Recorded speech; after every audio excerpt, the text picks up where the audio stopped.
Sydney, thank you so much for joining us. We have been anxious to hear a little bit of background about the Kids podcast and all that you all are doing. So why don't we just dive right in? I'd love just to hear about your experience and how did you get to where you are today?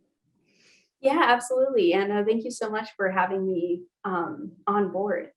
So my process to KidSys is a little bit funny because I did not come with a financial planning background, which is what the whole company is focused on, is making uh, educational content for financial planners. I actually started out my career working in children's publishing. Yeah, and so I worked originally in educational curriculum, just making a lot of content for, started off with homeschooling programs, jumped into the print magazines side of it, had a ton of fun.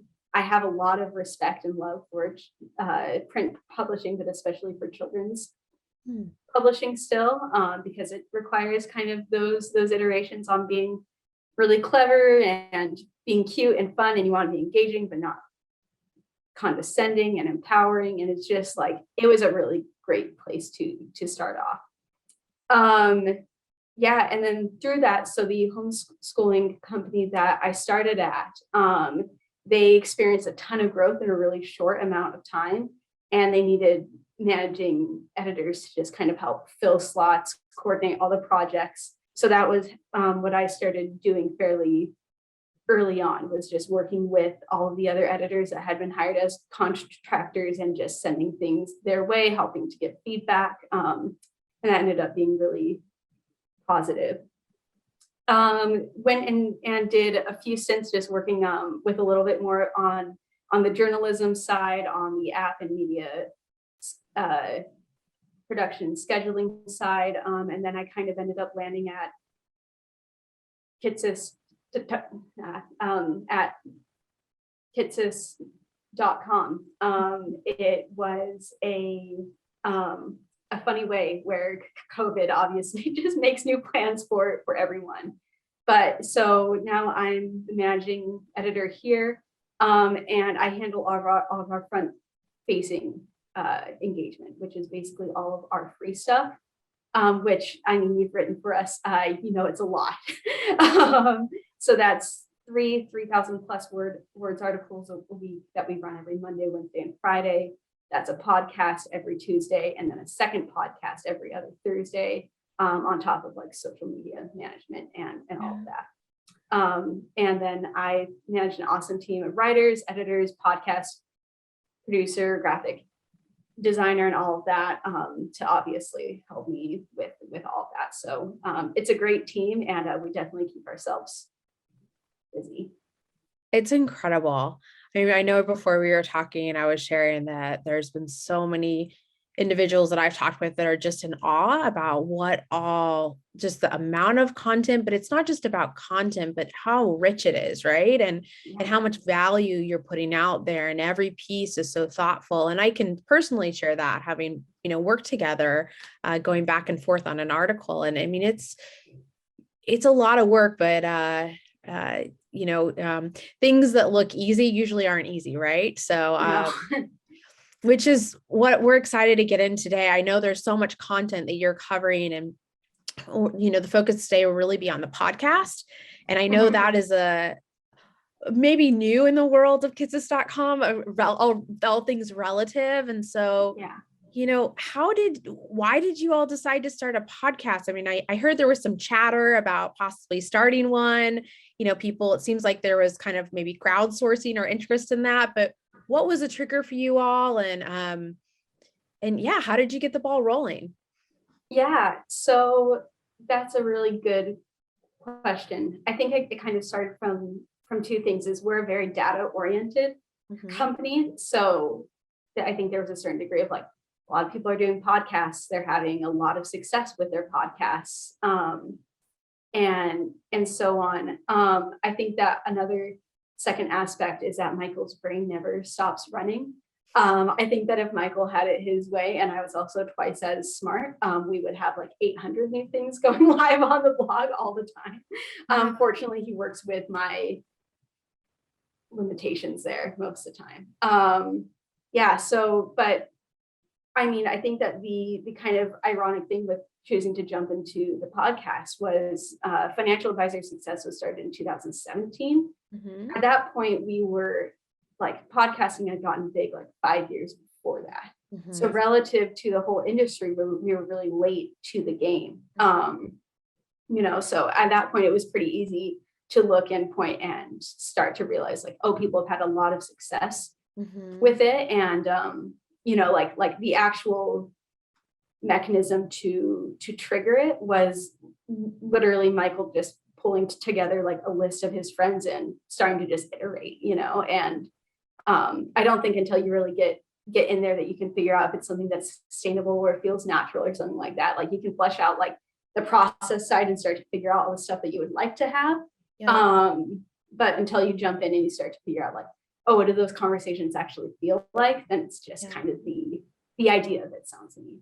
That's so fair, right? It's sort of this ivory tower idea. You can ideate around it. Then how does it actually come to fruition? And how do you get down to the heart of the conversation? And how, as you moved through the podcasting world and we're figuring out what was working and what wasn't, how have you helped to manage that as part of the greater content strategy? This is one element. And how are you balancing that content with everything that you all have going on? Yeah. So, I mean, literally, I joke that like keeping the calendar running is like my full-time job. That's just like 40 hours a week that I'm sitting in there trying to figure out all those moving mechanisms. So one of the things that really helps is we track all of our articles and all of our podcasts in the same system. Mm-hmm. So that helps to give a really good overarching view. I sit down with the podcast producer and we talk and we can see the list of all the upcoming articles. We know who's already been there as a podcast guest. We try to do some sorting by topic, to be trying to complement each other. And one of the things that we've been trying to do increasingly is not to let things exist in a void, because sometimes you get a really great podcast guest and they're awesome. And then like 3 years later, they send us a note like, hey, I would also like to write for the blog. Like, here's like an outline. And we're like, oh my gosh, we missed out on 3 years of potential content with this person, And so I think that to kind of expand, I guess, a little further on where I'm going with that, like, to me, one of the most important things with making sure that like the articles and the podcast talk to each other and that everything flows well is like to be always iterating on the podcast, to be always iterating on the process. Mm-hmm. I mean, just 3 days ago, we made a change to the podcast that's been running for 5 years, like to the process there. And it's something that's probably going to save us like 4 or 5 hours of time every week, and I think it can be really like easy to let that, to just let things sit, and to me, that's another important part of just the talking and making sure that everything gets coordinated, because it's a lot of the same people doing the same stuff, and so unless you're looking at it not just from a content but also from a process perspective, like you might align one really well, but if the other is not also aligned, you can end up in trouble really quickly. So you mentioned having it all in one kind of calendar. What system are you all using to see that? Is it as simple as an Excel doc or? No, so we work in Asana. Yes, we love Asana. So yes. Nice. It is so great. Yes. Yeah. So we have like our editorial calendar, which shows every single step for every single article that we have broken out. And then I have a podcasting production calendar because all of the steps for that are completely different. And so then I have all of the podcasts on their links, so they show up on the calendar. I'm sorry, this is like what I do. This is the thing that no, this is awesome. I'm digging this. Yeah. Yeah. So like then literally anyone can check at any time, like even if they're not directly involved with the podcast or the articles, the whole overarching view is clear both to people within our team and people outside of it. Okay. It's really fun. That's the best part. Do you want to just talk about Asana for the rest of the podcast? I can know. all the automations I've made. It's great. Yes, I know. There's so many features. It's pretty amazing. We're totally Asana geeks over here too. So, so it sounds like you have separate projects, if you will, inside of there for podcast versus content or other. Yeah, so they exist on separate projects, and then I haven't set all of the, like, each task is one podcast, and so I make it so the tasks also populate on the article one, because the article one is a central one. Got it. Does that make sense? Oh, yes. Yeah. Okay. Okay. Yeah. Very cool. So then, okay, so Asana to be able to see the overarching calendar and then also to do the workflow project management of all that's going on. And then are you all actually scheduling out the content, or like when it goes live, are you like natively putting it up on social media? How are you managing that side of things? Yeah, so there are a couple of programs that we use. So Libsyn is the one that we use for the actual distribution, like that shows up in iTunes or whatever. And then we use CoSchedule to do all of the social media. We use CoSchedule. Oh, he knows CoSchedule too. Yes. Oh, there you go. Funny. I have like Yeah. CoSchedule is really awesome in a lot of ways. I also have many stories about the wrestling that we've done with Co. That's fair. That's fair. It's got a lot of bells and whistles in there, you know, we have found that they're not all needed, at least for us. So yes. Yeah. I feel like CoSchedule is one of those things where I'm like, I think if I was smarter, I think I would love CoSchedule, but I'm not quite smart enough to enjoy it as much as I should. Yeah. Okay. So there's an element of live posting and then also scheduled out content as well. Okay. Yeah. Well, and I should also be more specific where we have a third party group, Cash Flow Podcasting, that we work with, and they're the ones who actually do all the scheduling, and they upload like the show notes that you see and all of that. Which is great because I hopped in there once to try to make some edits and a change, and nearly broke everything. So I'm really happy to let them do that side of things. Yeah. That's fair. Trusted partners to be able to, there's a lot of parts and pieces, which is pretty incredible. So, so just to back up a little bit, so we could talk a little bit about the planning that goes into it, right? The kind of the calendaring, the project management internally. And then, we talked a little about the end part, right? When it actually goes live, what's kind of that middle part? So once you've identified a guest, which actually I'd love to know how you are identifying guests. So that's a question. But then once you've identified them, what's kind of the pre-podcast and post-podcast communications like for that guest? So maybe we'll start with how do you identify the guest and then go through that workflow. Sure. Yeah. So I guess actually I might even start a little bit of a step before that, because I think that the guests that we choose are really guided by the goal that the podcast has. So like the simplest way to explain the goal of it is just to highlight success stories in the industry. Like these are people who went out, they started their own business in an industry that's really hard to get started, and they made it, you know. But then like more specifically within that, we also try to highlight that success doesn't look the same for everyone, and that everyone has a different metric, and that regardless of what the metric is, like it's really easy to look and be like, wow, like this person's firm is so amazing, and not realize that like it's been really hard, you know. So within that, so for selecting a guest then, like I mentioned, like the podcast guest list literally started out with like my close friends in the industry. Nowadays, we kind of choose from all over. We have a place on our website where advisors can submit themselves or people that they think would be great fits for the podcast. We check out awards lists.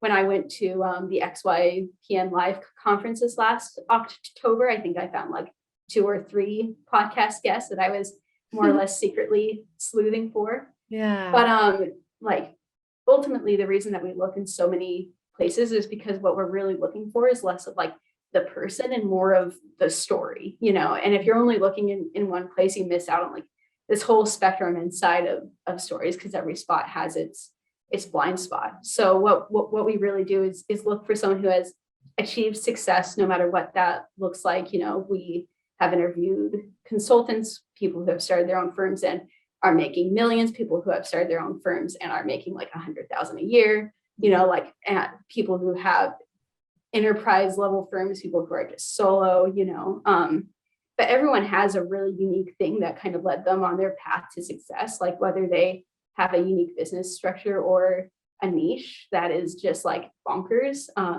We interviewed someone when I first joined that was like specialized in being a financial advisor for like competitive fishermen, I think. So like specific, so niche. I know, and you're like, I guess there's enough of them that like you can make a living off of that. Like, interesting. But yeah, like they all have their unique story, and like it's really that story and that hook that we look for more than the metric of success. Yes, that makes sense. Yeah. Are you each individually reaching out to them then, or yeah, how is so that it coming about? yeah, so we go through, we have a meeting with Michael where we kind of talk through the people that we would like to feature on the podcast, get them greenlit, or we get asked to bring in more information, and all of that. And then like after that, we usually just send them the invite. Like at that point we pulled up like their ADV, so we know how big their firm is and how much they're making. Like we've vetted their website, like we've done the basic amount of stuff to make sure it's like a real person and not someone who's pretending to be a financial advisor or anything like that. But then we literally just shoot them the email and set up the initial call. Okay. So yeah.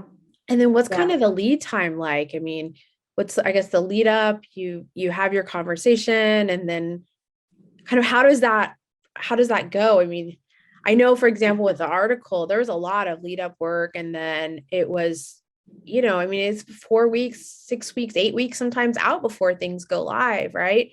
Yeah. So I'd be curious, kind of what's that timeline like for you all, and how do you communicate with those individuals once you've got them on the books? Yeah, so there's kind of 2 sides where the podcasts have a little bit bigger of a buffer because we're trying to schedule out the actual recording several weeks in advance. So people will usually get on the calendar just to record about like a month, ideally in advance, 3 or 4 weeks. And then after it's recorded, it's usually like 4 to 8 weeks about until they go live. We try not to let it run much longer than that, like because people do get so excited about being on the podcast. So then it kind of sucks if you're like languishing for months afterwards, Yeah. So that's fair. Yeah. But we do on the prep side for that. Our podcast producer reaches out, they do a whole screening call. We send them a swag box that has the headset that they need, and everything like that. So we do a whole, let's look and make sure that all of your technology works, which thankfully since I've been here has not been a big deal, to check that. And then once we get their technology sorted, she runs them through a few practice questions and kind of creates a interview note checklist for Michael, and then they just go, and then they're just clear until their recording date. And then do you have, I mean, just with all the compliance regulations and this and that, do folks sign off on something ahead of time? Is it edited? How does that all work? So I guess I'll say that for probably about 98% of people that we have on the podcast, what they say on the podcast, we may edit things down to be the length of time that we need, like sometimes Michael has recorded for 2 hours and we need to be 90 minutes. So then we end up chopping a lot. But other than that, we have run into actually very few issues with compliance. We've had a few times where we've had to edit out. Michael asked a question. They're like, yeah, I actually don't feel good about saying that in front of, tens of thousands of people. And then we just cut that question was ever asked. So that has a really friendly way of kind of helping to screen itself to make sure that people who are caught in compliance webs can kind of filter out what they're comfortable with. Yep. Yeah. And then every now and then we have someone who records ask if we can send it to them in advance to be checked by their compliance team. But out of the 270 plus episodes, to my knowledge, that's happened like 5 times. Okay. So it's pretty, I mean, it's usually, at least in our experience, is that if it's live, it's a little different than if it's written, but these things are always changing and you get different advice from different folks. And so that's fair. And then, sorry. No, go ahead.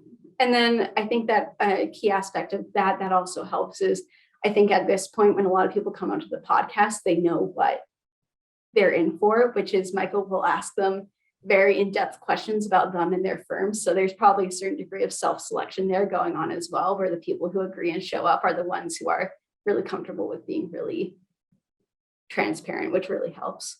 That's fair. Yeah. They've seen others lead the way too. You said 270 something, it sounds like is now. Something like that. Yeah. Yeah. Wow. I don't know what's live like right at this moment, but I think that we have 278 episodes recorded. Holy smokes. Yeah. Wow. Okay. That's quite a few. That's a lot of work. And then, you mentioned the thousands of listeners, right? How did you get, I mean, obviously there's a base that you all had worked with, right? It's not like, starting a podcast from scratch or a publication from scratch. I mean, a lot has been in the works, but how have you promoted this? How do you keep promoting this and kind of fueling the Google engine, if you will, and making sure you're adding valuable content? I'd love just to hear kind of about that promotions plan once you do go live. Yeah, so there are a few things that honestly really help us. Ironically, the first one is that we publish our full 90-minute transcripts with our podcasts, which means that we have a ton of SEO friendly headers and keywords and all of that kind of help people who are searching come to it.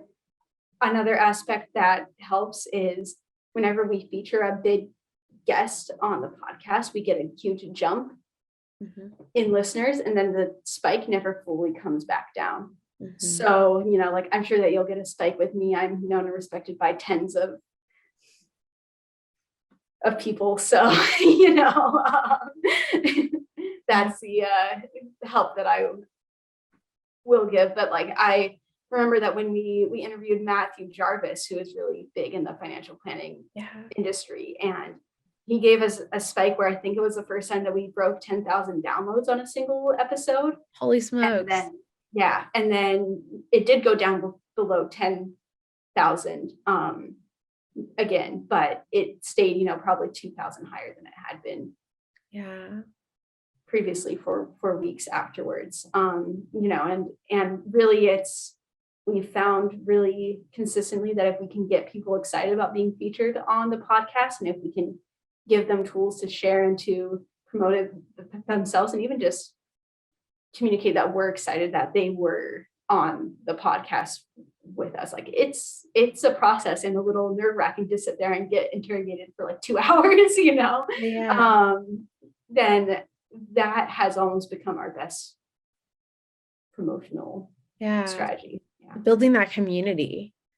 And being able to share that content and arming people, it sounds like, with the tools to be able to help promote it too. So and then I'd be curious, you talked a lot about the data, right? Like all the data that's coming in, and it seems like that's not just something you're looking at with the podcast, but with the content platform at large. And how often are you looking at that data coming in? I know you said you sit down with Michael, you go through the calendar and what's going on, what's working, not, et cetera. You're taking in those lessons learned, but what are you looking for? And are you just looking at Google Analytics? Are you looking in the back end of your, podcast platform? What is the, yeah, Yeah. what are some of those key indicators to know if you're on target with your objectives? Yeah. So our data lives in a ton of different spots. The primary one that we use for what's actually going live on the site is Google Analytics. If Asana is my first home, then Google Analytics is my second, that I spend every weekend in, so to speak. Mm-hmm. And every single week I'm in there and I input all the data from how people got there, how many people got there, whether or not it was SEO friendly. Like, I don't know if your guys' site has been affected by this, but Google decided to mess with analytics twice in December, and our organic search traffic like tanked. And now we're making our recovery. Mm-hmm. The place where we look specifically for our podcasting data is on Libsyn. And so that will store a lot of like the geographical data for the listeners, how many for each episode. I feel like I might be freaking people a little out with how much we can track. Just know that it's everyone and not just us. So true. Yeah. And so then we can really identify like, how many people are on the site versus just streaming it. Mm-hmm. Because if we were just looking at site numbers for podcasts, we probably would have shut it down a long time ago. Mm-hmm. And then that also helps us really identify when a podcast guest does phenomenally well. And then we start to look at like, was this someone really well known in the industry? We got someone who got a ton of downloads because their topic was so controversial that they started a fight in our Facebook comments section, and then everyone clicked through to view it and listened to the whole thing and then came back and argued more. And that was seen by everyone, you can't predict, but as a neat thing, like I keep saying, we need to I need to make some fake accounts and just starting fights on Facebook, because apparently that's the key to success that we should actually be chasing. Well, people want to know what's going on, right? You get a little nugget and then to be able to dig a little deeper. So and then when they click through and they see that it's a 90-minute thing and they're dedicated enough that they either read that whole 20,000 plus word transcript or listen to the whole thing and then get back and argue, that's when you've got a fan base who cares. Yeah. Now, I think one of the things we were talking about this a little bit earlier, but you've got so much content, there's a lot to produce, but there's so much substance to it, right? Mm-hmm. And do you think that, because you took the leap, right, to be able to start this podcast, do you feel that the financial services space or even within kind of the wealth management RA space needs more podcast, or is it more the objective to just, it's another platform to add more content that's of substance, or sort of what do you see out there when you look at other content platforms within the space, and where do you see the gaps? Yeah, that's a great question.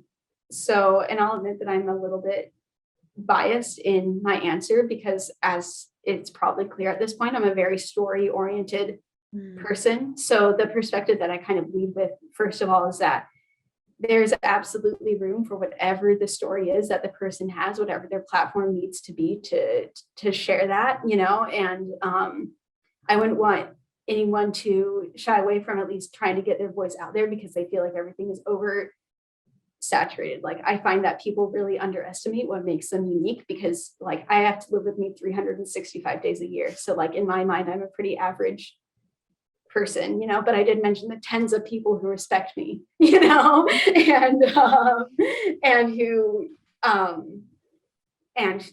who see the thing that's unique in me, hopefully, and so like I think that that's a really important thing. That the second and perhaps like a little bit more analytical angle I'll add to that is that there are always gaps that haven't been filled yet. Like financial advisor success is a really great example because a lot of advisors make podcasts that are aimed at their clients, where it's very educationally focused and very much, like finance 101, and kind of talking through and showing their expertise. And like, I can talk with you about budgeting. I can talk with you about recessions. I can talk with Yep. you about all of that.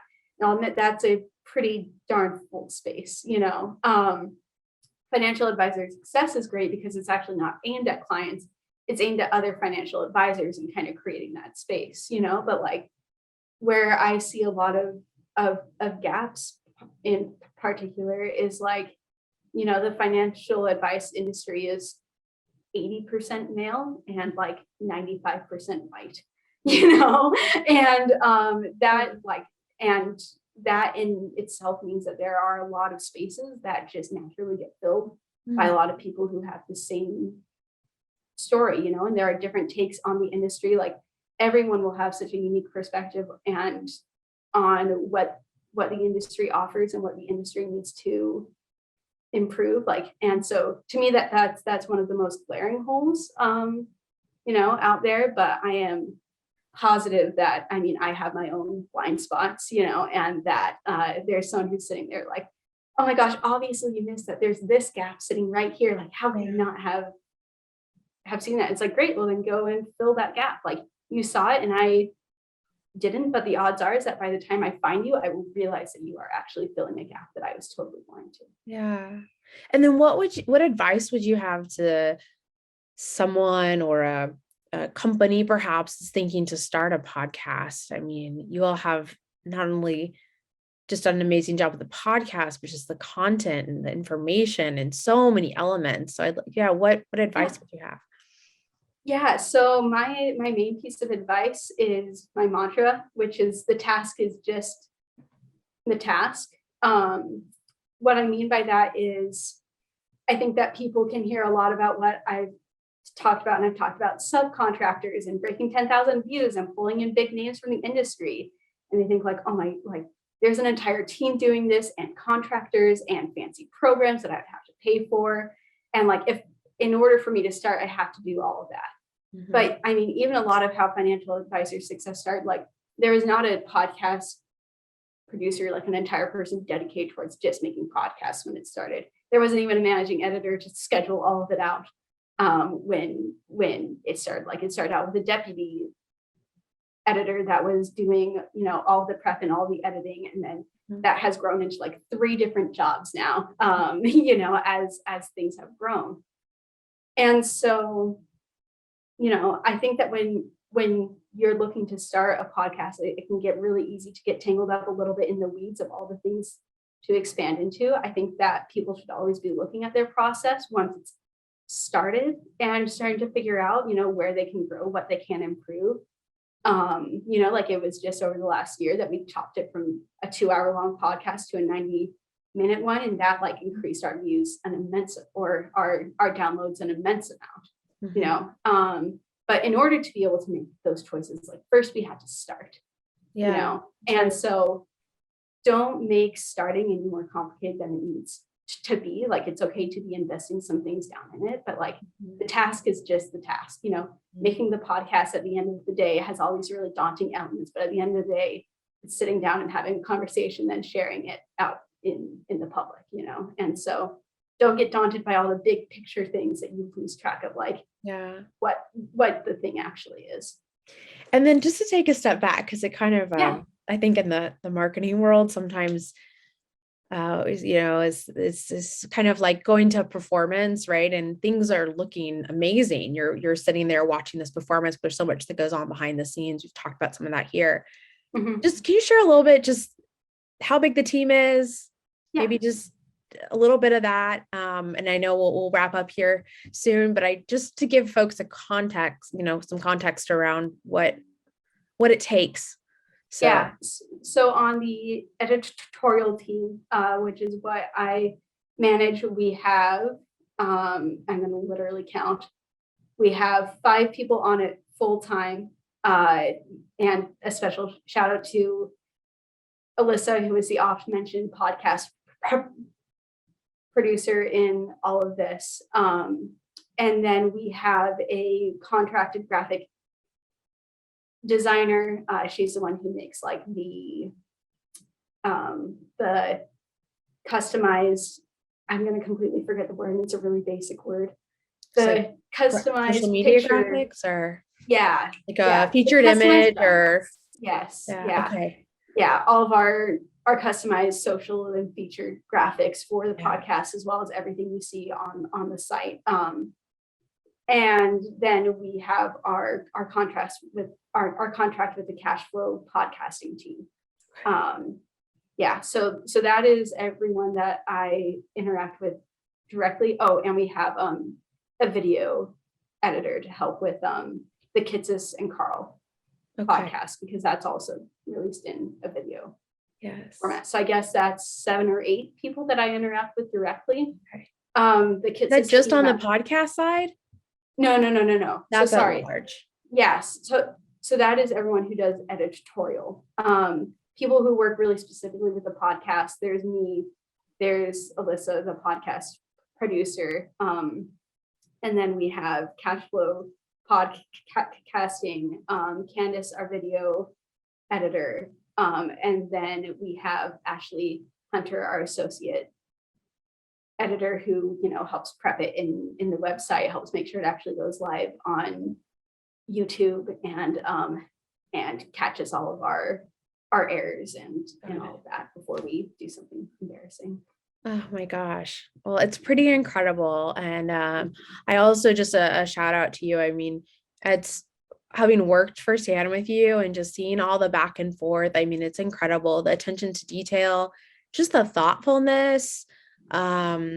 It's amazing. So I've learned a lot. I know our team's learned a lot just in interacting with the Kids' team, and it's fun. Like it's really fun. And I just this passion for putting out really quality work is doesn't go unnoticed. So appreciate all you do, and it's seen and it's felt, and it's pretty incredible. So appreciate you sharing a little bit more behind the scenes. Is there anything else you want to wrap up with or share that you think would be valuable? Well, I guess first off, I'll say that I'm very fortunate to lead a very capable team of people. I think if it all came down to me to be doing all the problem solving that happens, things would not be running nearly as smoothly. So I'm so grateful. I think that that's one of the best things, is to be surrounding yourself with like-minded people who work really hard and have a lot of fun, and then it makes hard work not easy, but it makes it fun, and then I think that the last note that I will just kind of lead on is this is something that I alluded to a little bit, but like the whole point with the Financial Advisor Success podcast is that it highlights that success is not always easy, and success looks bright and shiny on the outside, and is often really formed through like a lot of really hard work and struggle and sacrifice before it starts to turn into something that is profitable and fun, and that people start to be like, oh, look at you just did this, and so I guess that kind of with that, like, if anyone who is listening is still in the iterating on something endlessly and trying to figure out what works and still struggling and thinking that they're just kind of like shouting into the void, I guess I just want to say, like, I've been there, and like it will get better, and like and that if you just keep showing up consistently, like showing up every day puts you ahead of like probably 80% of people out there in this space. So show up, be consistent, and know that the difficulty of getting started is something that even the most successful people have gone through and are also going through, probably present tense, as you're looking at their very cool, shiny, successful thing. That's such good advice. It's so true. You're right. And it's I think more than half the battle is not just getting started, but, keeping on with it. And I think something like a podcast is easy to get started, but not always keep going with. And you can apply that same kind of analogy, if you will, to I think so many things. And you're so right, is success does not come easy. So yeah, I mean, a lot of times in writing, we talk about like the inner editor, and that in order to write, you have to turn off the inner editor. My inner editor is very loud. She is really diligent and really hard to turn off. um, but and I'm all for, I mean, as I've mentioned, I'm all for making a good process. I'm all for improving on things, but like that always has to be after you actually know what your process is and after the thing has actually started. Like if you can keep your inner editor quiet for just long enough to gain a little bit of momentum, to have someone listening in or checking out your blog and being like, hey, I will notice if you don't post. Like then you can start to really iterate and start to improve the thing. But first you have to get started. That's so fair. That's such good advice.